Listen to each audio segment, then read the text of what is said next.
guys, so a popular topic that's been going around the YouTube community lately is about YouTube celebrity culture, which is basically a matter of bigger YouTubers being treated like they're so much more important and superior and just more special than their fans. I got the inspiration to do this video from a bunch of people, but most recently Charlie McDonald, who posted a video about it, and I'll link it in an annotation over here.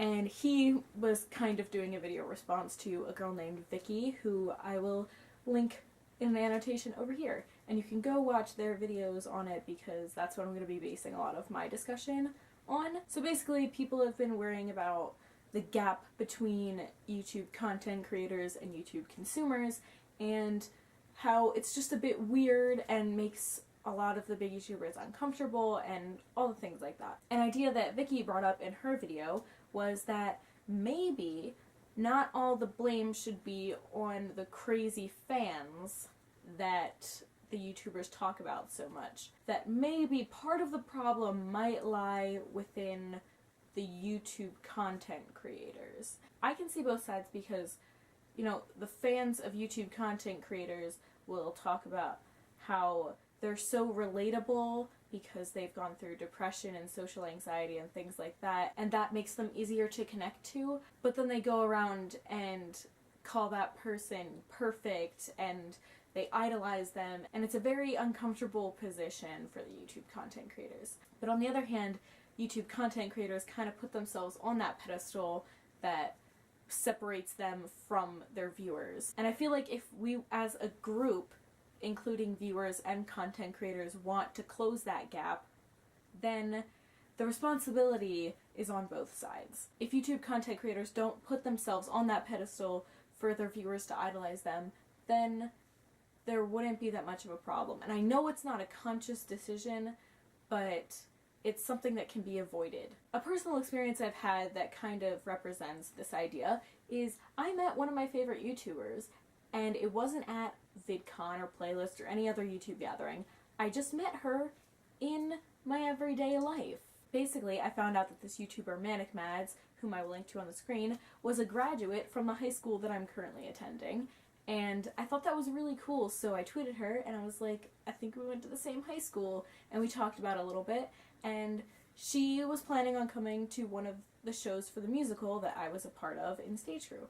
And we planned to meet up and say hi and things, and that whole day, the day that I knew she was coming, I was so nervous and excited, but really nervous. I tried to plan out my behavior for when I would meet her, and I was terrified and I didn't know how I was going to approach her, and I was just really scared because it's different than meeting someone at VidCon. This is in your everyday life. So I found her in the crowd of people after the show, and I just walked over and said hi, and she hugged me and was like, hey, and we talked a little bit, and for the first few minutes of the conversation I was terrified. But as we started talking more in depth and having discussions about YouTube, I just felt more at ease because she was just talking to me like a person. Like we were just people, and that there wasn't a gap between us. You know, she was talking to me about how she was excited to meet me because it was interesting for her to put a face to someone who had previously just been a commenter and things like that. What really made the experience so wonderful for me was that she just treated me like an equal, and she proved to me that there was no reason for me to be nervous in the first place because we were just talking like two regular people would. And somewhere in the middle of our conversation, she ended up just following me on Twitter just because she just followed me on Twitter. And that was really strange for me at the time because it was like, wow, someone I really admire from YouTube is following me on Twitter now. Wow.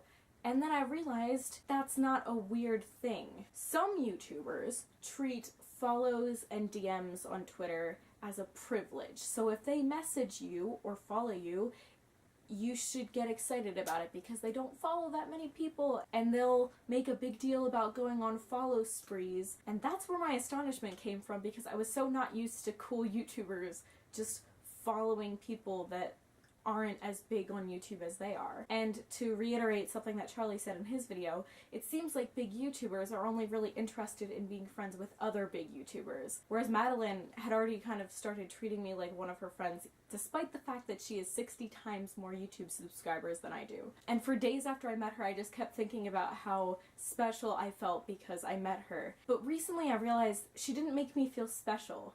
She made me feel normal, like her equal. Bigger YouTubers make me feel insignificant and inferior in a way. So back to the whole celebrity culture thing, I don't think there's anything wrong with presenting yourself as a celebrity on YouTube if that's what you're going for. But I think that if you do present yourself in such a way, you should be aware of the reactions that you're gonna get from people because of it. And you as a content creator have to take responsibility for the interactions you're gonna have between people, because they're not gonna treat you like a normal person if you present yourself in a way where you're completely separated and isolated from your viewers. And I don't really think you have a right to complain about the crazy fans if you're someone who doesn't try to view your subscribers complexly. And it is hard for people who have like 1 million or 2 million subscribers to view every single one of them complexly. But if you're a YouTuber who wants a close-knit community, then you should put in just as much effort into making that community as your viewers do. And that requires not treating interactions with you like a privilege. It's just a thing that happens, because you should be interested in talking to your viewers as someone who wants a close-knit community. So if you're a viewer of a big YouTuber, yeah, you should stop looking at them like they're some big thing just because they have a lot of subscribers and things. But if you're on the other side as a big YouTuber or just someone who has a lot of subscribers, you should be aware of how you treat your viewers. So content creators who have a significant amount of subscribers should start stepping off the pedestal before they start expecting their viewers to drag them off of it, because that's not their job. Their job is to watch you as a complex human being, and your job is to view them as complex human beings. And then together we can just close this little gap and I'll be happy. So yeah, that's what I have to say about that. I'm really interested in what people have to say about this subject, so if you want to comment or make a video response, even though they're kind of dead now, but just link me to it on Twitter or put it in the comments, then that's cool. I'm gonna link everyone I talked about in this video in the description if you want to go check them out. Yeah. So, bye guys! Also, if you like this stuff that I have on my head, called hair, you might want to say bye to it, because there's a good chance it won't be here the next time I make a video. And that's all I'm gonna say about it. So yeah, bye.